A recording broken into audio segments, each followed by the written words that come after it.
Chhaya and Professor Shahir, I would request you both to please come on the stage. And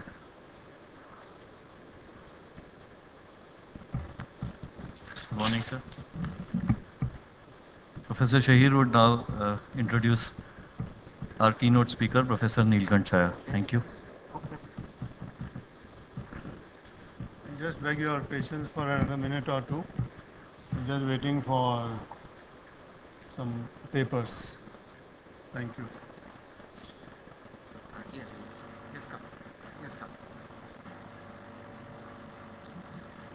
Ladies and gentlemen, friends, it's a good afternoon. I had prepared myself to say good morning, but unfortunately the train was delayed, and so but we are very, very fortunate, and it's my very pleasant duty to introduce and welcome today to this session someone whom I consider a very eminent. Eminent is a word we use quite frequently, but I genuinely feel with my heart. In fact, I came to know Professor Chhaya only recently in the last 3 or 4 years, though of course for a couple of generations of architects who may be present here, he needs no introduction. And in the strong tradition of SEPT and Ahmedabad, he follows in the strong tradition of Professor Doshi and then Kulbhushan Jain and of course the late Professor Kurula Varki, whom we all respected, as a very trustworthy teacher and also a professional, and at the same time a very thoughtful speaker and thinker, with many examples of work, of writing, and of course recognized in the public sphere by various government agencies and universities. He is on many building committees, advises many IITs and IIMs, and also recently was on the jury for the international competition for a museum in Patna, which had, I think, 3 or 4 international entries, and I don't remember some very eminent international architects. But of course, here we are to welcome Professor Chhaya. We are very thankful that you were able to spare time to grace the occasion and give us your wisdom at this forum. Thank you very much, Professor Chhaya.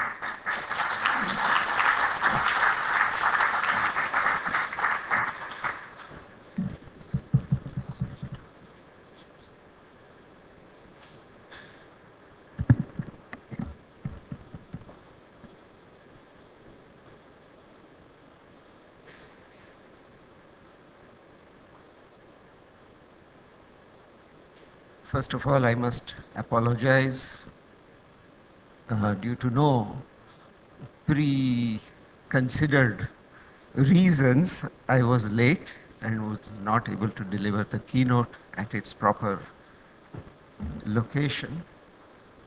I really feel very sorry to keep so many people waiting. I would also like to thank the organizers of the conference for giving me the honor of delivering the keynote address. It's always a pleasure to talk to landscape architects.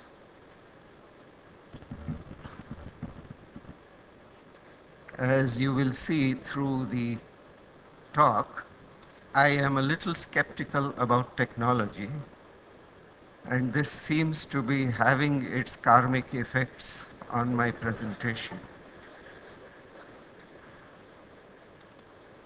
Yeah.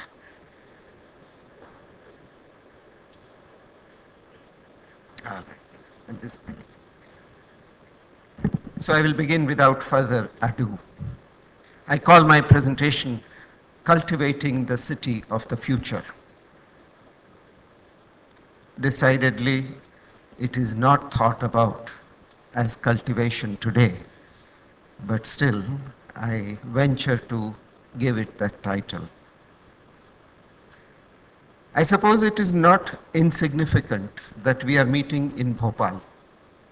the city that is in the heart of the subcontinent, a haven of great natural wealth, host to a great diversity of species, meeting point of many strains of human culture. A city that amongst all Indian cities has shown the foresight, the will, and the acumen to preserve and protect its environments of water and forest.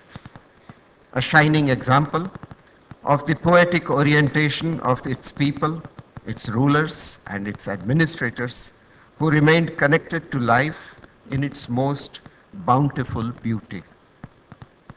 A city too that was unfortunate victim to a horrendous man-made disaster.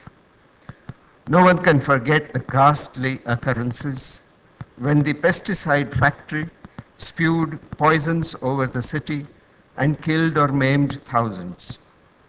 Here, the terrible demonic face of man's hubris showed itself. The claims of technology as rational control over intractable nature were shown here to be an arrogant illusion. Was it an accident? Are not accidents inevitable? And do we still believe in the infallibility of human reason? I suggest that we dedicate this brief dialogue together to reflect upon this matter. I quote from Nabokov. I did something. I don't think they're very happy with me. Next, but I want the same slide.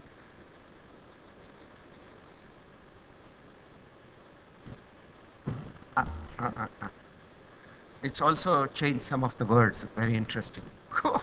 Oh, yes. Anyways, no, this is not the slide. Okay, now.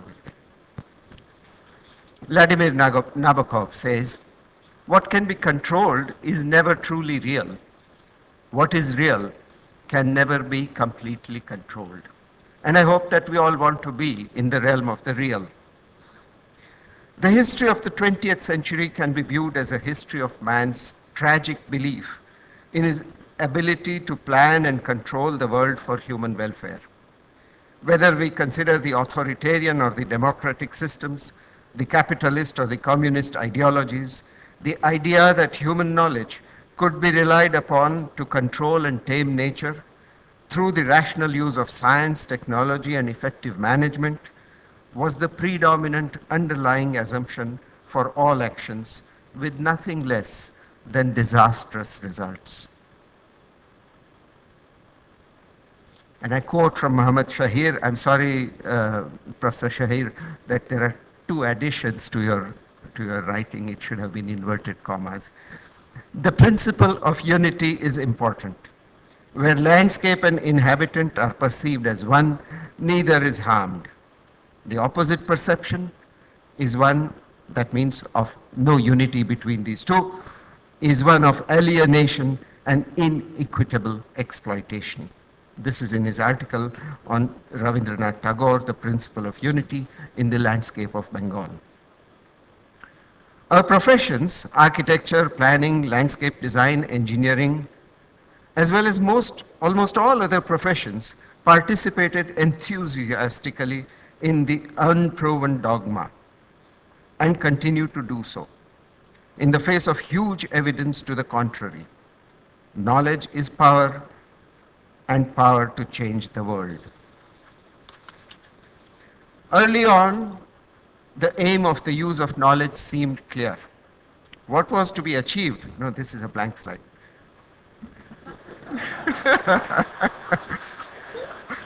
I want people to listen to what I'm saying, so I have many blank slides. Early on, the aim of the use of knowledge seemed clear. What was to be achieved was increase in quantity and variety of every commodity that we thought we needed, whether food or clothing or shelter or even happiness and most ridiculously, lifespan. All these and everything else became commodities of consumption. There was a cost, and as long as it balanced with its so defined benefit, it was acceptable, chargeable. When we failed, and we often failed in the 20th century, we came to believe that our actions were not sweeping enough and escalated the warfare of knowledge against the odds posed by, in inverted commas, nature. The scale of our actions became ever larger, and we used more and more powerful technologies. What results to aim for was unquestioned. It appeared natural to want more and more. Humans, at the pinnacle of the evolutionary ladder, gifted with reason, were in charge and would think up what was the best for the world. It is time to ask whether we should think of our work as the use of knowledge to bring about these predictable results. For us at this gathering today, the question we could pose is, should we continue to design cities as human impositions on nature, allowing some pieces of the natural to relieve the hardness of our impositions? I'm sorry. Or should we consider that our cities should be a form of participation in what is given to us by existent reality, an expression of being one of the forms of life inhabiting the environment in a delicate and responsive balance with other forms, with ties of mutuality between them? I wish to propose that the second aim is the more desirable one. If this is accepted as the goal, what might be the necessary changes in our outlook and attitudes, our methods and means? Let's look at our present paradigm first, our present paradigm. With no disrespect meant towards the organizers of this conference, I propose to use the introductory text of the conference outline as an example of the basic paradigm on which our professions are presently based. Please do not consider this to be a criticism. It is really a reflection on our normal assumptions in the hope that we could start a dialogue which is sorely needed. This is the text of the conference which was sent to me. I have highlighted some things. Observe the text. I have marked in pink those words that indicate the criteria of evaluating design. Highlighted in yellow are the words that talk of professional actions. In green are the words denoting nature. You can see here that the largest color, the most frequently occurring color, is pink, which talks about benefits, which talks about assets, which talks about performance, etc. It can be seen that the dominant paradigm is an economic one, particularly one where tangible value can only be given to those things that humans want. Intangible or immeasurable values cannot be inserted into this calculus of cost-benefit. Words such as asset, benefit, use, deliver, and performance view nature as a commodity for human use and frame it purely in the terminology of economic or financial transactions.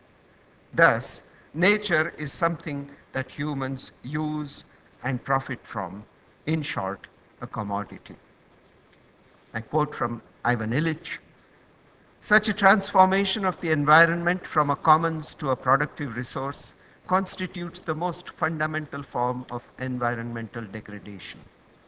This degradation has a long history, which coincides with the history of capitalism, but can in no way be just reduced to it." Quote ends. The word nature is used in this text.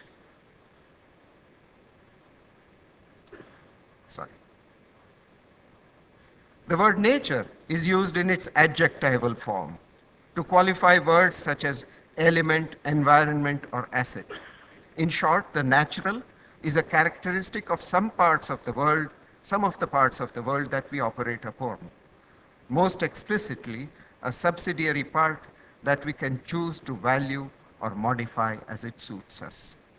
The idea that humans are in nature is supplanted by the idea that humans are distinct from nature and work on it.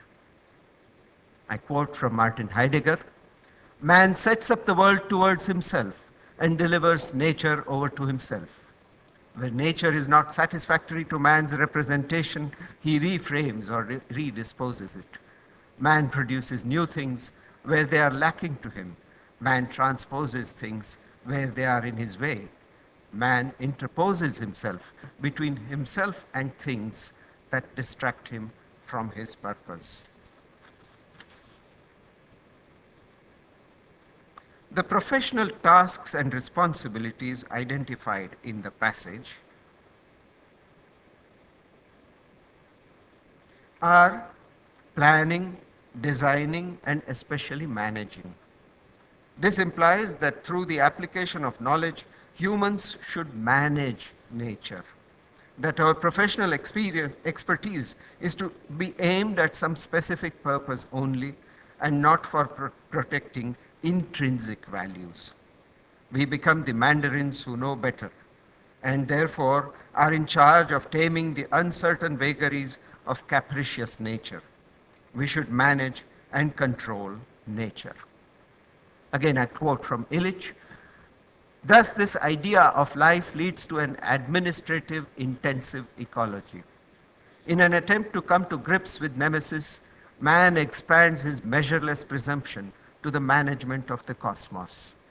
It is a very seductive idea, and I think probably Professor Dengle's remarks have something to do with this. It is a very seductive idea. It simplifies everything. It makes us certain of life. In the name of nature, ecology idolizes Promethean man. We can see that then in this rather innocent and well-intentioned introductory passage, the hidden assumptions of our professional stances. The assumptions are so deep-seated and so well entrenched that we cannot see them. Let me explicitly summarize the main points of our unconscious assumptions, as well as a brief critique of each assumption and its consequences. Oh, I don't know where I reached.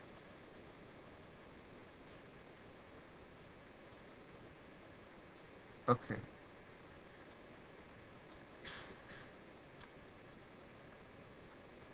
I'm sorry, some slides have disappeared. You will have to just depend on my speech.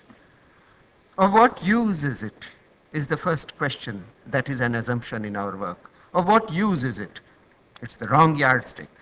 Measurable short-term utility, disastrous results. Number two, what does it cost?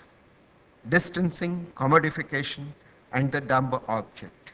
Intrinsic and intangible or immeasurable value cannot be included. The elimination of poetry, the sacred, and the sense of unity of life. The emphasis on the visual.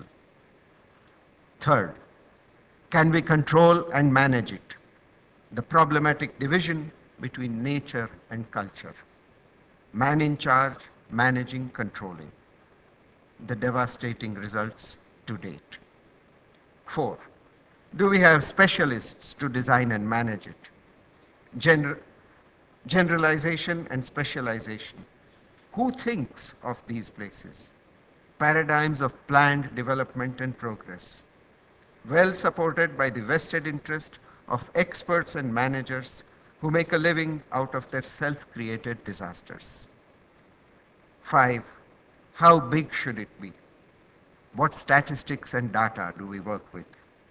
The continual escalation of scale and the ever-growing urgency, loss of immediacy and human scale of participation, the distancing and objectification of nature by the dispersal of direct experience into abstract data, loss of empathetic feeling for natural processes. These are the assumptions on which our work is based, and what it does.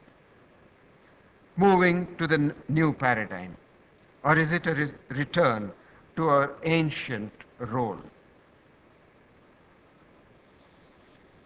I put here some drawings by an artist, Manisha Doshi, and you can see here that man and nature are not so distanced, and there is a playful sense of combining them. It is easy to forget that we all, architects, landscape designers, planners, engineers, but especially landscape architects, belong to professions which started out as those who tended the earth. Landscape architects in particular were those who tended gardens and enjoyed the wonderful sense of connection and communion with plant and rock, water and tree, sky and sun. We were the poets of life in us and around us, displaying its various rhythms and evolving its multifarious ways of affirming life. It is only in the last phase of our work that we have become the servants of capital and the state, and masters of nature, horribly imprisoned in the dictates of productive, useful, measurable actions, and setting up infrastructures of green spaces as per the statistical requirements, or building up necessary thematic visual images in the service of marketing. The need for the paradigm shift is intense. Now armed with more experience and a larger array of tools and methods, could we dare to act with a renewed sense of the poetic unity of nature, ourselves included? The poetic sense of wonder, of being in the world, yet having the capacity to experience, remember, and imagine. It is the real anti-anthropic, life-affirming action that only humans can initiate. Will we accept the challenge of initiating such action, as poets and artists have done?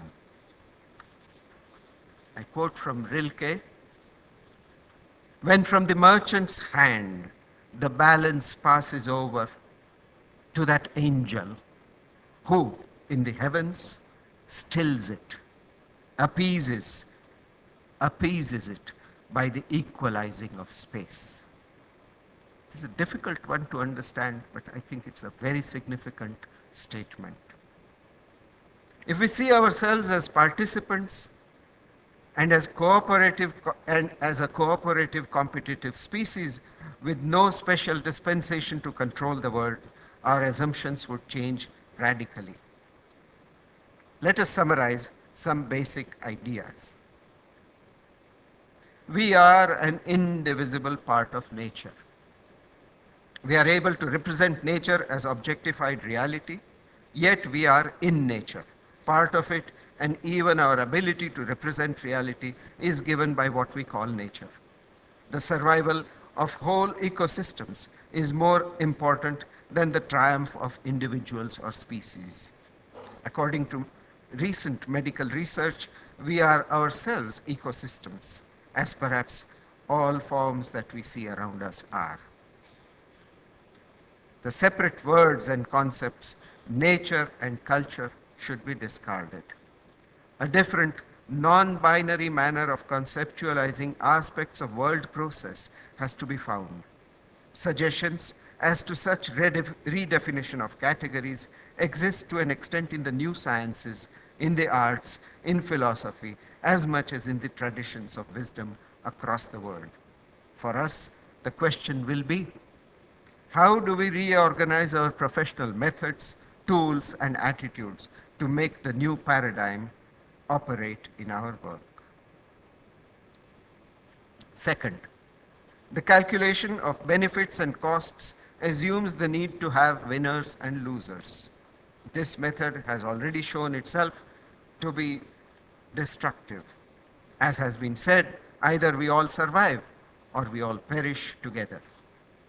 The question before us should be, what are the immeasurable values, and how do we convince society that these should be integral to our decision making.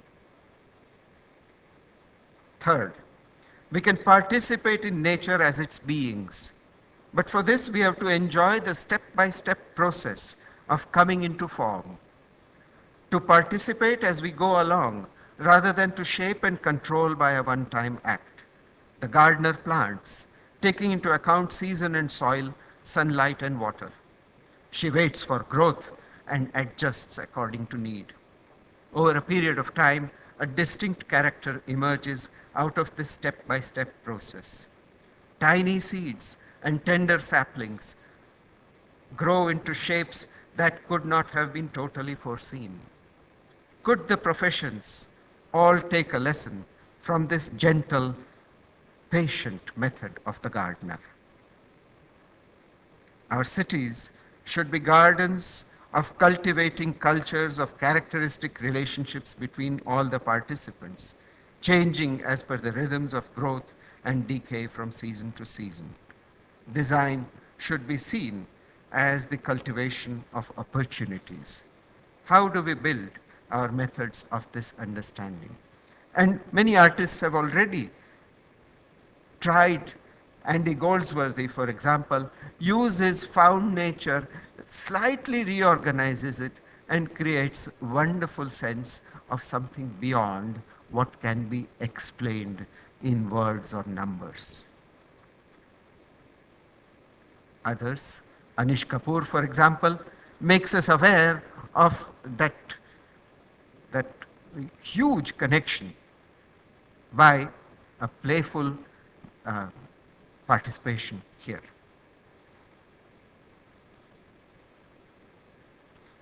Four, our actions have to be scaled to respond to every scale of player in the game. Engineering prefers to identify large holes, problematizing them and executing large solutions.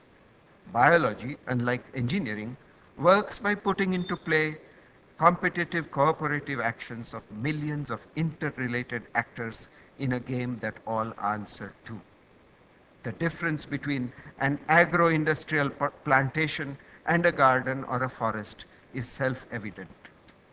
Not just a few large players, but thousands, often millions of small actions based on the rules of genetics and evolution, involving every scale from viruses to bacteria to animals to landscapes to planetary systems to galaxies in movement, all contributing to the dynamic balance constantly responsive to change.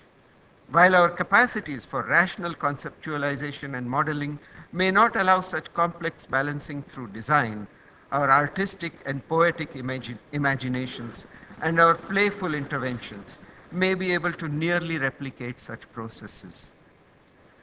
And I think we are very lucky in India that we still have the greatest diversity and we have large numbers.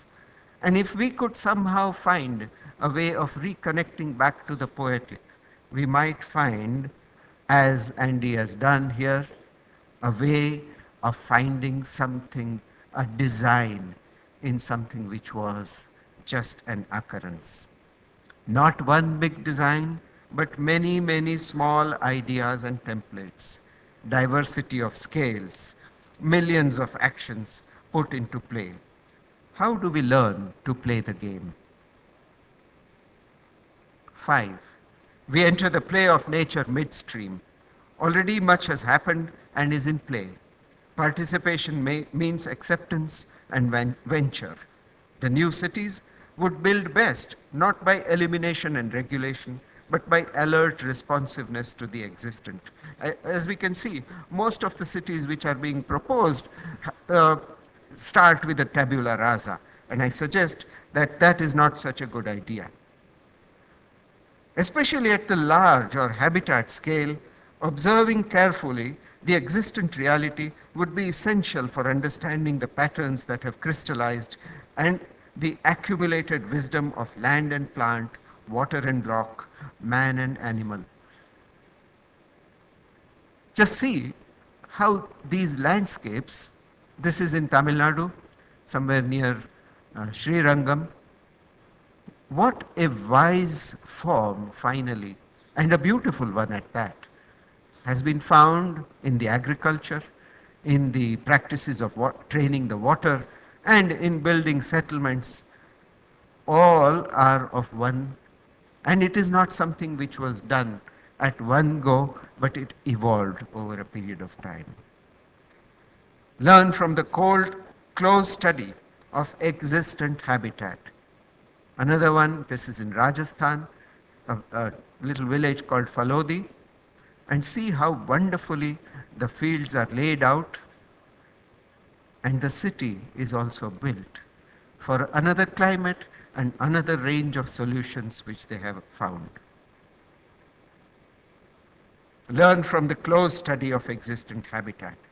Perhaps our patterns should not be new, but modifications of the existent, taking it into account new needs. 5.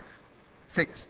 Nature never throws out any ideal, any found thing, or any form that has evolved. Otherwise, even the simplest organs could not have evolved, not to mention the highly complex organisms that are before us.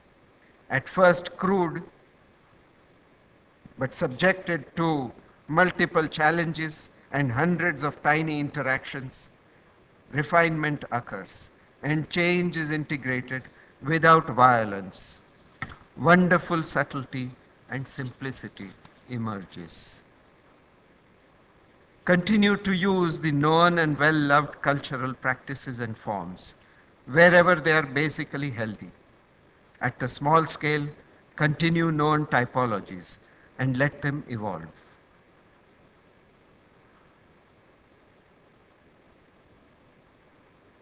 These are all the things that we have already.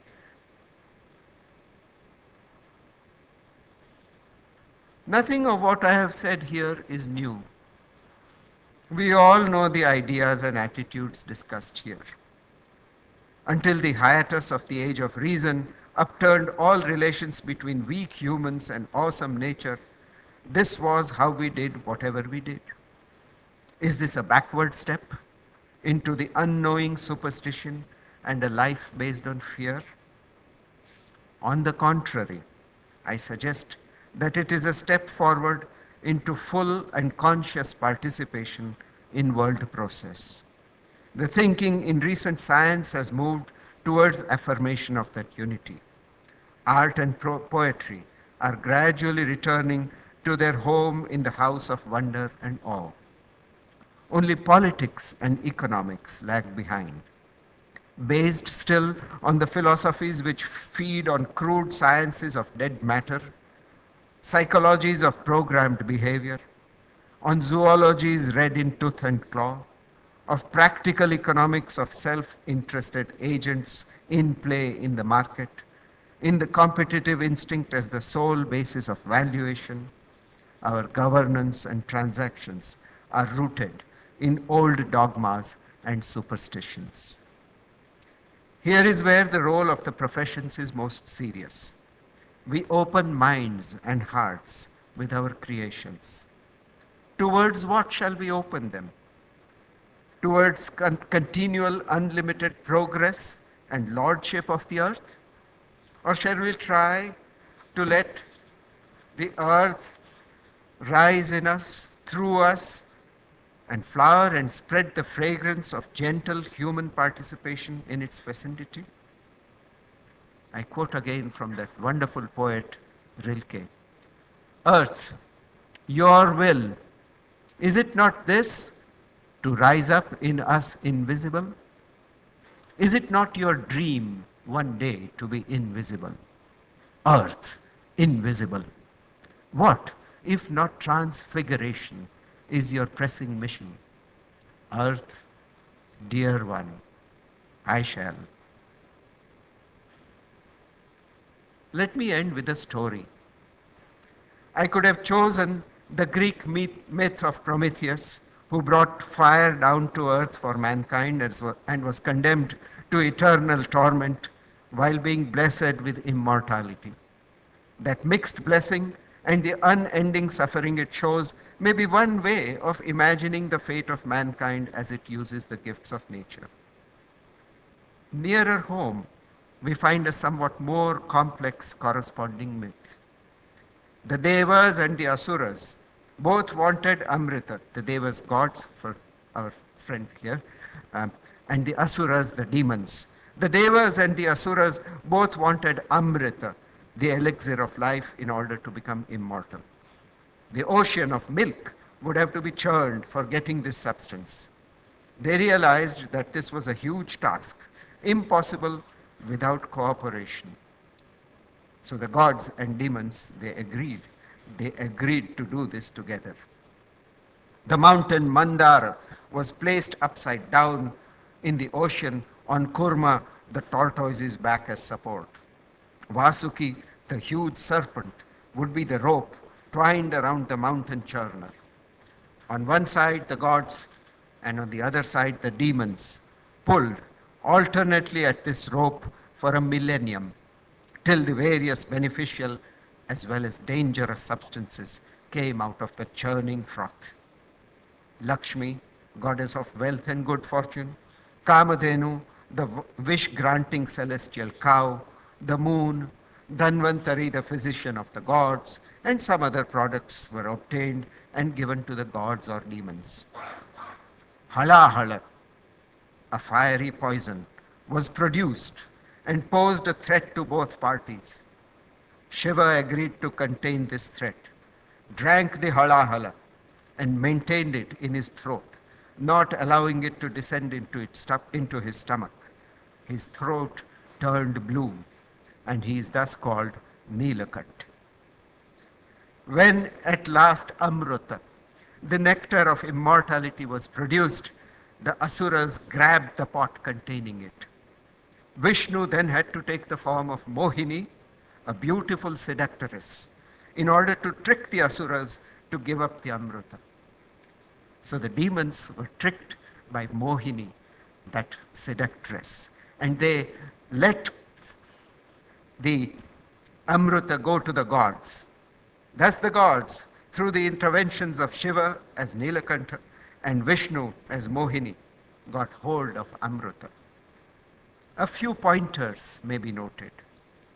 First, before the churning, it was a benign ocean of milk. Before we churned it, it was a benign ocean of milk.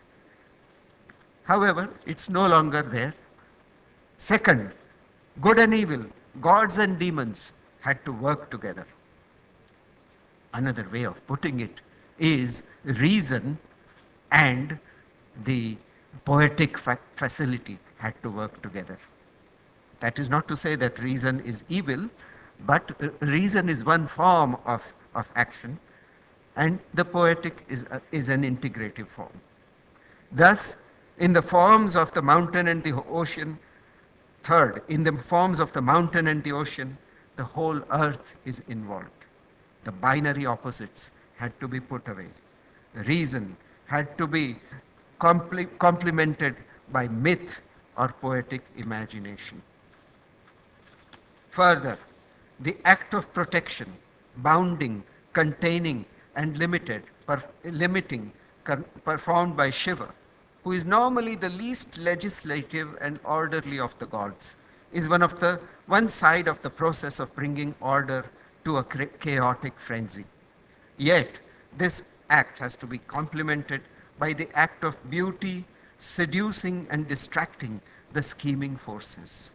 The feminine presence in the solution to the insoluble equal contest of warring males.